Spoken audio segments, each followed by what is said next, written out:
Bapak Ibu, saya akan menjelaskan sedikit mengenai red coffee. Mengapa pada saat minum red coffee terjadi healing process yang kami sebut, atau rasa tidak nyaman pada tubuh.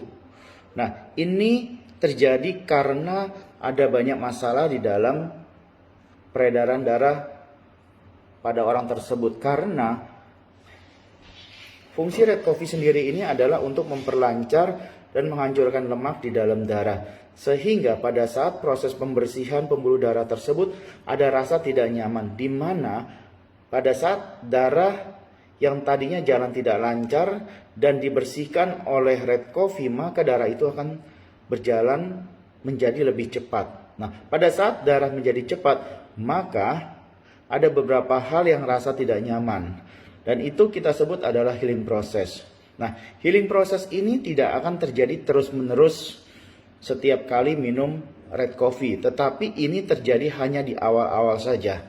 Karena pada saat pembuluh darah sudah bersih, maka semua akan menjadi normal kembali. Dan tidak akan terjadi healing process lagi pada saat minum red coffee. Ini terjadi mungkin sekitar 3-5 saset. Setelah 3-5 saset ini, maka semua akan kembali normal.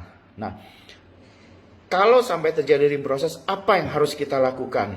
Yang pertama, jangan minum 1 saset sekaligus, tetapi minum setengah saset, atau 1 saset itu dibagi 2 kali.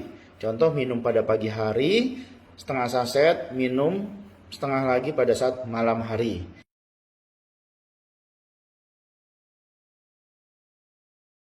Dan apabila masih terjadi seperti itu, maka yang harus dilakukan adalah minum air putih yang banyak dan dibawa istirahat. Maka pada saat bangun akan segar kembali. Itu yang harus dilakukan apabila terjadi healing process.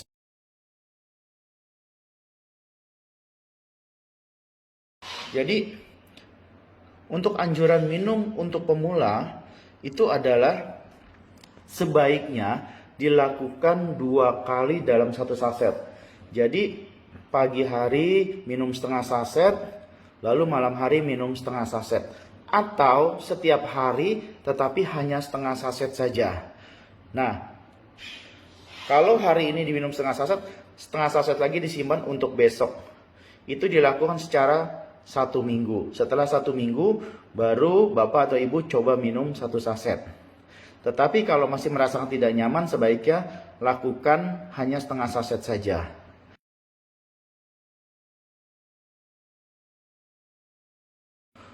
Nah, kalau saya boleh sarankan, jangan dicampur dengan susu, karena susu akan menurunkan atau menghilangkan efektivitas dari red coffee sendiri.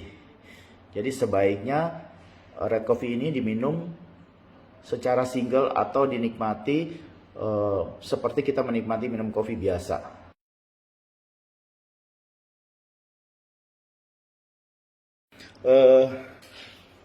Untuk red coffee sendiri sebenarnya bisa membantu program hamil, tetapi dari sisi prianya. Kenapa hanya dari sisi prianya? Karena red coffee ini mengandung ginseng, cordyceps, dan bahan lainnya yang bisa membuat peredaran darah lancar. Pada saat peredaran darah lancar, sehingga fungsi ereksi jadi lebih maksimal. Dan pada saat fungsi ereksi lebih maksimal, maka kualitas sperma pun akan menjadi lebih bagus. Sehingga pada saat kualitas sperma bagus, benih-benih yang akan menjadi janin akan semakin banyak pula. Jadi memang bisa untuk membantu program hamil, tetapi dari sisi prianya saja.